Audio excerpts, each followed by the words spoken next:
भंडारा जिल्ह्यातून नाशिक येथे गांजा तस्करी करणारे 2 आरोपी अंमली पदार्थ विरोधी पथक यांनी शिताफीनं अटक करून भंडारा पोलिसांचे स्वाधीन केले। सविस्तर बातमी अशी की अंमली पदार्थ विरोधी पथकाचे बाळासाहेब नांद्रे यांना गोपनीय माहिती मिळाली की तुषार संतोष भोसले राहणार नाशिक व सूरज रामू शिंदे राहणार नाशिक भंडारा पोलीस स्टेशन येथे गुन्हा दाखल असलेले आरोपी हे पळून जाण्याची तयारीत आहे।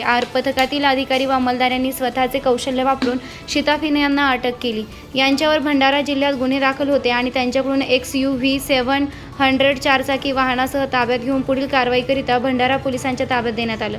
सदरची कामगिरी वरिष्ठ पोलीस निरीक्षक सुशीला कोल्हे, विशाल पाटील, रंजन बेंडाळे, भारत डंबाळे, बळवंत कोल्हे, बाळासाहेब नांद्रे, अनिरुद्ध येवले, योगेश सानप, चंद्रकांत बागडे, अविनाश पगारे, अर्चना भड व सर्व अंमली पदार्थ विरोधी पथक गुन्हे शाखा यांनी केली। स्टार लक्ष मराठी न्यूजसाठी रफिक सय्यद।